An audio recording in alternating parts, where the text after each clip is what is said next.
तो चलिए आज चलते हैं भारत के पुरी शहर जगन्नाथ मंदिर की ओर। एक ऐसी जगह जहां आकर लगता है कि विज्ञान के नियम शायद काम ही नहीं करते। यहाँ आस्था, रहस्य और विज्ञान सब कुछ जैसे एक दूसरे में मिल जाता है। आइए इस रहस्यमय दुनिया में थोड़ा और गहरा उतरकर देखते हैं। कभी सोचा है क्या कोई ऐसी जगह हो सकती है जो फिजिक्स के नियमों को ही चुनौती दे दे? सुनने में अजीब लगता है ना? लेकिन जगन्नाथ मंदिर के आसपास कुछ ऐसी ही घटनाएं होती हैं जिनका जवाब आज भी विज्ञान के पास नहीं है। अच्छा, सबसे पहले रहस्य की बात करते हैं। सोचिए, एक झंडा है जो हवा की उल्टी दिशा में लहराता है। जी हाँ, जिस तरफ हवा बह रही है उसके ठीक उल्टा। जगन्नाथ मंदिर का ध्वज बिल्कुल यही करता है। अब ये कैसे हो सकता है? ये सवाल आज भी अपनी जगह कायम है। और बात यहीं खत्म नहीं होती, ये तो और भी ज्यादा हैरान करने वाला है। मंदिर का गुंबद जो 214 फुट ऊंचा है, उसे इस तरह से बनाया गया है कि दिन के किसी भी पहर में उसकी परछाई जमीन पर पड़ती ही नहीं है। जरा सोचिए, क्या कमाल की वास्तुकला रही होगी उस जमाने की।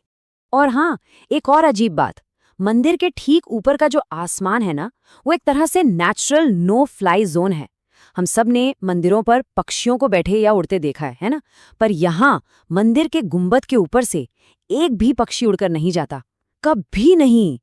देखिए, ये जो बाहरी रहस्य है ना, ये तो बस एक झलक है। मंदिर की असली कहानी, असली रहस्य, वो तो इसके बिल्कुल दिल में, इसके केंद्र में छिपा हुआ है। एक ऐसी चीज जो इसे इतनी पवित्रता और इतनी जबरदस्त ऊर्जा देती है। ये कहानी हजारों साल पुरानी है। कहा जाता है कि जब भगवान कृष्ण ने अपना शरीर त्यागा तो उनके दाह संस्कार के बाद भी उनका हृदय नहीं जला। फिर सदियां बीत गई और एक राजा इंद्रद्युम्न को सपना आया कि उन्हें वो हृदय खोजना है। उन्हें एक रहस्यमयी बढ़ई मिला जिसने 21 दिन के अंदर मूर्तियां बनाने की शर्त रखी। पर शर्त ये थी कि कोई उसे देखेगा नहीं। लेकिन दरवाजे जल्दी खोल दिए गए और वो बढ़ई गायब हो चुका था। पीछे रह गई सिर्फ 3 अधूरी मूर्तियां। तो जगन्नाथ जी की मूर्ति के अंदर जो वो रहस्यमय चीज रखी है ना, उसे कहते हैं ब्रह्म पदार्थ। और मान्यता ये है कि ये भगवान कृष्ण का वही जीवित हृदय है जो आज भी धड़कता है और जिससे लगातार एक जबरदस्त ऊर्जा निकलती रहती है।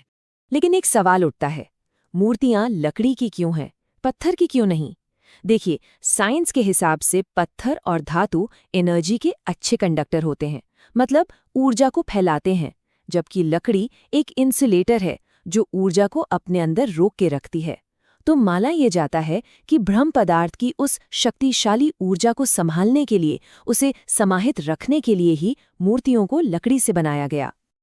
अब जाहिर सी बात है, इतने पवित्र और शक्तिशाली अवशेष को सहेज कर रखने के लिए कुछ असाधारण उपाय तो करने ही पड़ेंगे। और इसी वजह से इस मंदिर में दुनिया के कुछ सबसे गुप्त अनुष्ठान और सबसे कड़े नियम बनाए गए हैं। हर 12 साल में एक बार एक बहुत ही गुप्त समारोह होता है जिसका नाम है नवकलेवर। उस रात पूरी शहर की बिजली बंद कर दी जाती है। पूरा शहर अंधेरे में डूब जाता है। फिर एक खास पुजारी को चुना जाता है जिसकी आंखों पर पट्टी बंधी होती है और हाथों में मोटे दस्ताने होते हैं। और वो उस घोर अंधेरे में ब्रह्म पदार्थ को पुरानी मूर्ति से निकालकर नई मूर्ति में स्थापित करता है। जिन पुजारियों ने ये काम किया है उनका अनुभव सुनिए।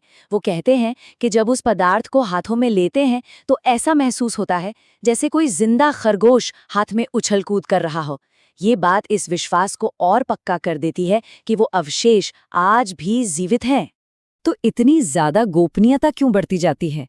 इसके पीछे मान्यता ये है कि ब्रह्म पदार्थ से निकलने वाली ऊर्जा इतनी ज्यादा है कि अगर किसी ने उसे अपनी आंखों से देख लिया तो उसकी तुरंत मौत हो जाएगी। शायद इसीलिए ये पूरा अनुष्ठान घोर अंधेरे में किया जाता है। और इसी दिव्य ऊर्जा और पवित्रता को बनाए रखने के लिए मंदिर में एंट्री के नियम भी बहुत कड़े हैं। सिर्फ वो लोग जो हिंदू धर्म में पैदा हुए हैं उन्हें ही मंदिर के अंदर जाने की इजाजत है। दूसरे धर्मों के लोगों का प्रवेश यहाँ वर्जित है। और ये नियम कितने सख्त हैं, इसका अंदाज़ा आप इन उदाहरणों से लगा सकते हैं। भारत की पूर्व प्रधानमंत्री इंदिरा गांधी, उन्हें भी एंट्री नहीं मिली थी क्योंकि उनके पति पारसी थे। थाईलैंड की राजकुमारी को भी मना कर दिया गया। यहाँ तक कि एक स्विस भक्त जिसने 1.78 करोड़ रुपए का दान दिया था, उसे भी बाहर से ही दर्शन करने पड़े।